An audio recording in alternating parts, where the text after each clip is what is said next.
नमस्कार, आप देख रहे हैं चैनल न्यूज। मैं नैन्सी बजाज। देखते हैं सुबह की 10 ताजा खबरें। ठग सुकेश बोला, जैकलीन के खिलाफ नोरा भड़काती थी। मनी लॉन्ड्रिंग केस में तिहाड़ जेल में बंद ठग सुकेश चंद्रशेखर ने बॉलीवुड एक्टर नोरा फतेही पर आरोप लगाए हैं। सुकेश ने एक लेटर में कहा है कि वो और जैकलीन फर्नांडिस सीरियस रिलेशनशिप में थे, जिससे नोरा जलती थी। सुकेश ने लिखा कि नोरा नहीं चाहती थी कि वो जैकलीन साथ रहे और जो मुझे जैकलीन के खिलाफ भड़काती थी। वहीं नोरा का आरोप है कि सुकेश उन्हें अपनी गर्लफ्रेंड बनाने के बाद बदले बड़ा घर देना को राजी थी। पिछले साल ईडी ने सुकेश के खिलाफ 210 करोड़ रुपए में मनी लॉन्ड्रिंग मामले में चार्जशीट भी दाखिल की थी। इस मामले में नोरा और जैकलीन से पूछताछ हुई है। नोरा ने जैकलीन के खिलाफ मानहानि का केस दाखिल किया और दिल्ली के पटियाला हाउस में कोर्ट ने इसकी सुनवाई के लिए 25 मार्च को तारीख तय की। पायलट को कोरोना गद्दार कहने पर थरूर का तंज। पूर्व डिप्टी सीएम सचिन पायलट को नकारा निकम्मा गद्दार कोरोना कहने का सांसद शशि थरूर ने सीएम अशोक गहलोत को नसीहत दी है कि उन्होंने कहा है कि जब हम अपने साथियों के बारे में बोल रहे हैं तो सोच समझकर बोलना चाहिए। मैंने विरोधियों को भी ऐसे शब्द नहीं कहे हैं जो थरूर शनिवार को जयपुर के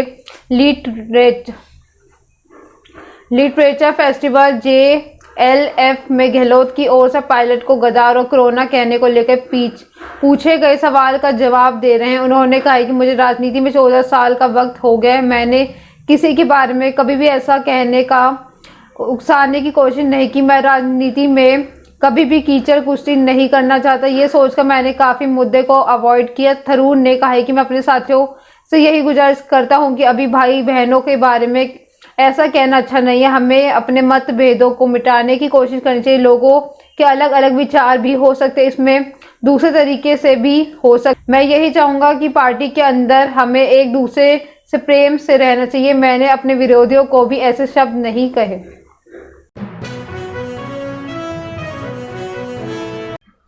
कोलकाता में ISF कार्यकर्ताओं पर पुलिस में झड़प। कोलकाता में शनिवार को इंडियन सेक्युलर फ्रंट ISF के कार्यकर्ताओं और पुलिस के बीच झड़प हो गई। भीड़ को कंट्रोल करने के लिए पुलिस को लाठीचार्ज करना पड़ा और साथ ही आंसू गैस के गोले भी दागने पड़े। इसका वीडियो भी सामने आया। झड़प में कई पुलिसकर्मी और प्रदर्शन भी शामिल लोग घायल हो गए। अब तक 19 लोगों को गिरफ्तार किया जा चुका है। मीडिया रिपोर्ट्स के अनुसार ISF कार्यकर्ता शनिवार शाम को एस्प्लेनेड इलाके में प्रदर्शन कर रहे थे। उनका दावा है कि TMC कार्यकर्ताओं के एक रैली के दौरान उनके कार्यकर्ताओं पर हमला किया। इसमें उनके कार्यकर्ता घायल हो गए।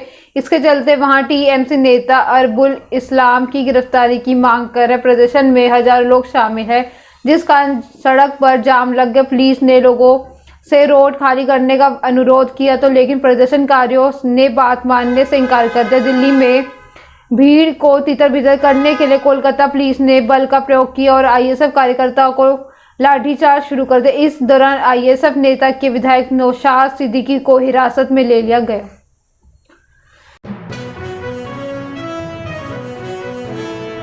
उत्तर भारत में 23-24 को बारिश का असर। शहर के कुछ हिस्सों में कड़ाके की ठंड और शीतलहर का दौर अब भी जारी। इसके चलते राजस्थान, मध्य प्रदेश, पंजाब, हरियाणा 23-24 जनवरी से बारिश हो सकती है। वहीं हिमाचल प्रदेश में शनिवार को मौसम साफ रहा, लेकिन भारी बर्फबारी के कारण लाहौल में 177 तो कुल्लू में 55 सड़कें बंद हो गई हैं। मौसम विभाग के मुताबिक बिहार में रविवार यानी आज से ठंड से राहत मिलने की उम्मीद है। हिमाचल में शनिवार को हिमस्खलन हुआ। बर्फबारी के बाद धूप खिलते ही दोपहर को लाहौल स्पीति में पीर पंजाब की चोटी में हिमखंड गिरा।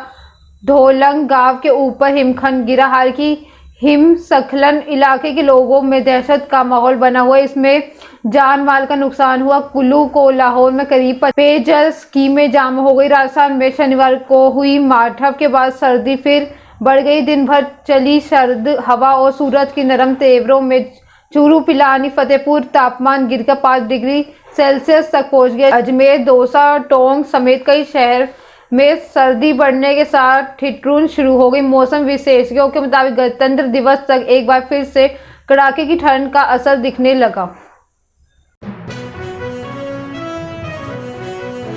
फारूक अब्दुल्ला ने राहुल गांधी की शंकराचार्य से तुलना की। जम्मू कश्मीर के पूर्व मुख्यमंत्री फारूक अब्दुल्ला ने राहुल गांधी की तुलना आदि शंकराचार्य से की है। उन्होंने कहा है कि शंकराचार्य के बाद कन्याकुमारी में जम्मू कश्मीर तक यात्रा निकालने वाले दूसरे व्यक्ति हैं। अब्दुल्ला ने ये भी कहा है कि ये राम और गांधी का देश है। बता दें कि भारत जोड़ो यात्रा गुरुवार शाम को जम्मू में एंट्री ली। आज दूसरा दिन फारूक अब्दुल्ला ने कहा है कि सदियों से पहले शंकराचार्य आए थे, वह चले गए जब सड़कें नहीं थी लेकिन जंगल थे। कन्याकुमारी से पैदल चलकर कश्मीर गए थे। राहुल गांधी दूसरे व्यक्ति हैं जिन्होंने उसी कन्याकुमारी में यात्रा निकाली और कश्मीर पहुंच रहे हैं। पाकिस्तान और आतंकवाद पर भी फारूक अब्दुल्ला ने बयान दिया। उन्होंने कहा है कि जब तक पाकिस्तान के साथ बातचीत नहीं हो जाती तब तक ये मुद्दा जीवित रहेगा। अब्दुल्ला ने यह भी कहा है कि मैं आपको अपने खून से लिखित में देना चाह रहा हूं कि आतंकवाद जिंदा है और जब तक खत्म नहीं होगा तब तक पाकिस्तान से बात नहीं करेंगे।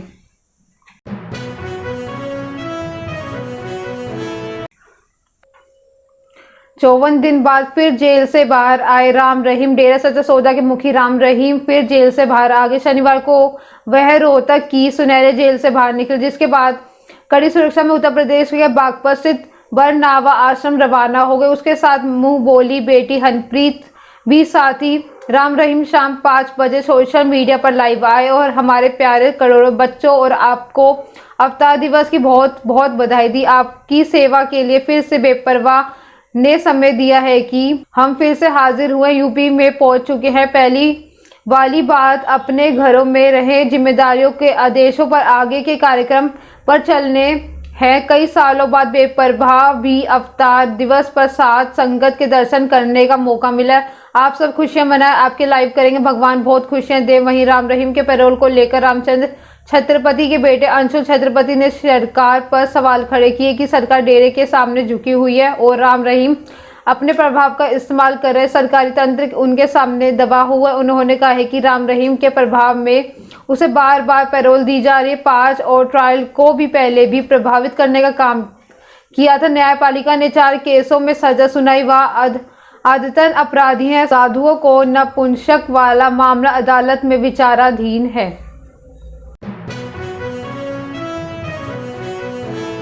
पाकिस्तान में फिर हिंदू युवती का अपहरण। पाकिस्तान में हिंदू लड़कियों को किडनैप कर इस्लाम कबूल करवाने की घटनाएं लगातार बढ़ती जा रही है। पाकिस्तान के सिंध में एक बार फिर 14 साल की नाबालिग को किडनैप करके इस्लाम कबूल करवाया। इस महीने सिंधु में ये दूसरी घटना सामने आई है। ये मिली जानकारी के अनुरोध सिंध को टांडो अलायार इलाके में 14 साल की हिंदू जमुना के साथ ये हरकत हुई है। तकरीबन 1 सप्ताह पहले जमुना घर के तरफ जा रही थी, इस दौरान उसे अगवा कर लिया गया। अब उसके इस्लाम कबूले जाने को सर्टिफिकेट भी सामने आ गए। गरीब परिवार इसमें दुखी है और इंसाफ के लिए पाकिस्तान में धक्के खाने को मजबूर है। 24 सितंबर 2022 को नसरपुर इलाके से मीना मेघवार नाम की 14 साल की नाबालिग का अपहरण कर लिया गया। इसके बाद मीरकपुर खास कस्बे में घर लौटते समय एक अन्य शादीशुदा महिला का अपहरण कर लिया गया था।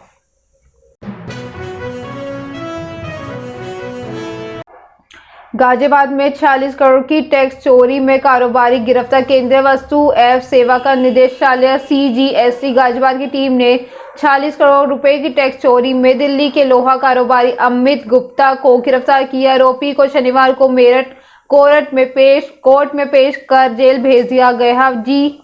CGST टीम के मुताबिक लोहा कारोबारी अमित गुप्ता की 2 फर्म है। इन फर्मों में अमित ने कई अन्य मुखाटों फर्मों से 46 करोड़ रुपए का कारोबार दर्शाया। टीम ने सेल कंपनियों की जांच की तो पता चला कि इन सभी इनवॉइस फर्जी हैं, जो बिना माल सप्लाई की थी और काटी गई। ये दोनों फर्में लोहा एवं निकेल खरीद से जुड़ी हुई हैं। टैक्स चोरी की शिकायत पर CGST टीम ने GST पोर्टल पर गोपनीय तरीके से इसकी छानबीन की। जांच में सारे आरोप पुष्ट हुए। इसके बाद कारोबारी अमित गुप्ता को दिल्ली से गिरफ्तार कर लिया गया। अमित के ठिकाने से टीम ने बड़ी संख्या में फर्जी डॉक्यूमेंट्स, मुहर, फर्जी इनवॉइस बरामद किए। इसके बाद आरोपी को मेरठ की स्पेशल कोर्ट में पेश किया गया, जहां से उसे जेल भेज दिया गया। वहां पता चला कि 2019 में भी टैक्स चोरी के मामले में अमित गुप्ता को DGGI टीम ने गिरफ्तार कर चुकी है।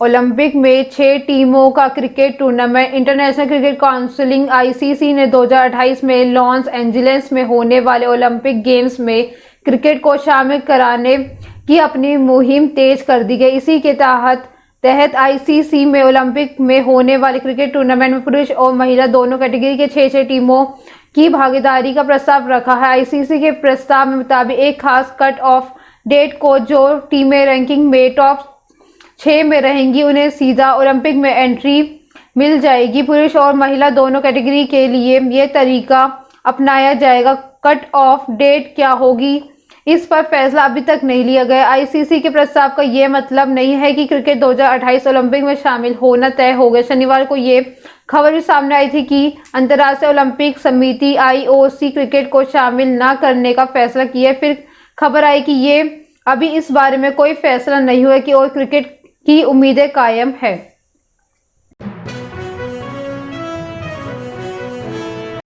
क्रिकेटर बनना चाहते Sunil Shetty. Indian cricketer KL Rahul और फिल्म एक्ट्रेस आथिया शेट्टी की शादी की रस्में 21 जनवरी से शुरू हो गई हैं। 23 जनवरी तक चलेगी। फंक्शन सुनील शेट्टी के खंडाला वाले फार्म हाउस पर होगा। आथिया के पापा सुनील शेट्टी एक सफल एक्टर और बिजनेसमैन है, लेकिन उन्होंने बचपन से काफी स्ट्रगल फेस किए। उनके पापा क्लीनर थे, हालांकि बाद में जिस बिल्डिंग में वो काम करते वहां के वो मालिक बन गए। फिल्मों में आने से पहले सुनील शेट्टी शादी कर चुके थे। उन्होंने 9 साल के लंबे इंतजार के बाद मोनिसा कादरी से शादी की, जिसमें अब माना शेट्टी के नाम से जाना जाता। सुनील का सपना था कि क्रिकेटर बनने का, लेकिन लुक और फिटनेस की वजह से उनकी एंट्री फिल्मों में हो गई। पहली ही फिल्म में ना कोई एक्ट्रेस उनके साथ काम करना चाहती और ना ही फिल्म रिलीज के बाद लोगों ने उन्हें पसंद किया। आवाज और डांस नहीं आने की वजह से लोगों ने बहुत ताने कहा। हालांकि उन्होंने खुद पर काम किया और ये ए लिस्टर एक्ट्रेस के लिस्ट में शामिल हो गए। और सुनील और माना एक सफल बिजनेसमैन